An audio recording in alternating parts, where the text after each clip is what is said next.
Assalamualaikum warahmatullahi wabarakatuh. Jamaah rahimakumullah dimanapun Anda berada. Kemarin baru kita menyaksikan video yang sangat viral sekali di Indonesia. Acara buka bersama yang diselenggarakan oleh pemerintah daerah Sidoarjo di sebuah auditorium yang sangat besar, tampak berlangsung dengan nuansa yang sangat mewah dan megah, dengan dekorasi auditorium yang luas dan indah, tatanan yang rapi, pencahayaan yang hangat, serta ratusan undangan yang hadir di situ. Dan semua itu dipimpin oleh sekdanya, yang perempuan yang berbaju ala-ala India ini. Dan semua itu tentunya membutuhkan uang yang begitu besar. Dari gedung tentunya, dari makanan, dan semuanya pasti, saya pastikan di situ, yang menyewa adalah anggaran APBD. Nauzubillah. Jamaah rahimakumullah, saya tidak mengatakan bahwa itu adalah tidak boleh, karena memang untuk pemerintah daerah mempunyai alokasi anggaran untuk menyewa ini dan itu. Hanya saja mari kita pahami baik-baik esensi kita menjadi seorang ASN. Dan bagaimanakah konteks Al-Quran dan Al-Hadis meluruskan perspektif kita menjadi seorang abdi negara. Pertama, bahwa Islam melarang sikap berlebih-lebihan. Haram hukumnya kita berlebih-lebihan dalam apapun itu. Bahkan dalam makanan, dalam pakaian, haram hukumnya. Kalau kita memang menjadi seorang yang ASN yang baik, maka silahkan sampaikan kepada diri kita, keluarga kita, jangan sampai berlebih-lebihan. Kalau berlebih-lebihan tentunya haram. Menyewa gedung yang sekelas tadi tentunya haram. Haram hukumnya.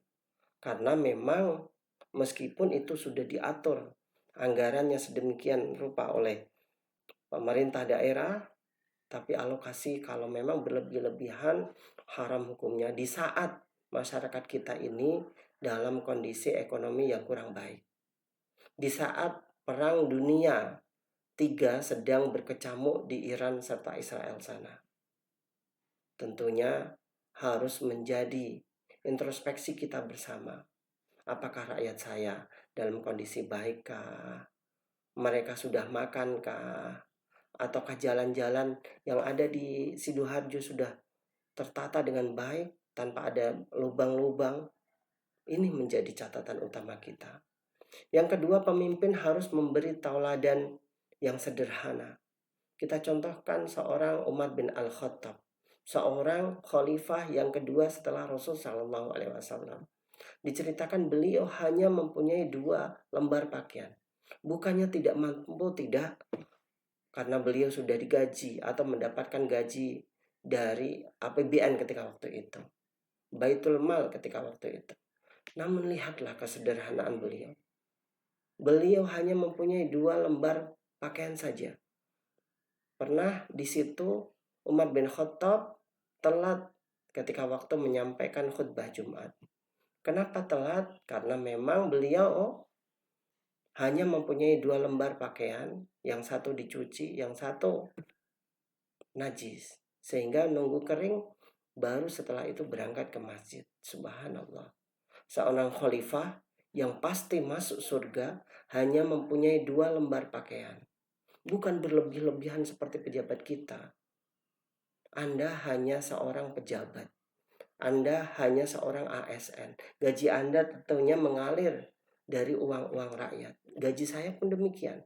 Saya sebagai seorang dosen PNS pun demikian.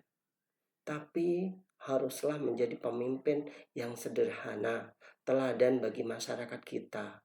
Kalau memang kita tidak sederhana, bagaimana masyarakat kita yang kita pimpin ini? Yang ketiga adalah menghindari dari kecemburuan sosial. Semakin kita menampilkan gaya kita yang hedon, yang mewah-mewahan, akan memberikan kecemburuan sosial di tengah-tengah masyarakat kita. Di sana masih ada banyak anak-anak yatim yang tidak sekolah, Di sana banyak sekali janda-janda yang tidak mampu untuk membeli satu pakaian saja ketika waktu menjelang Idul Fitri ini.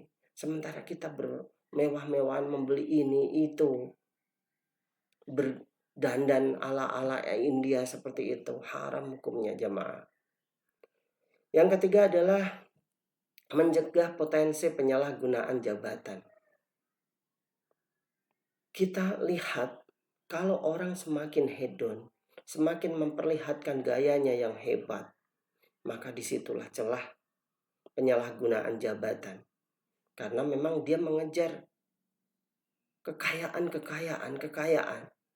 Padahal kita itu berjuang untuk rakyat, mendedikasikan diri kita untuk rakyat.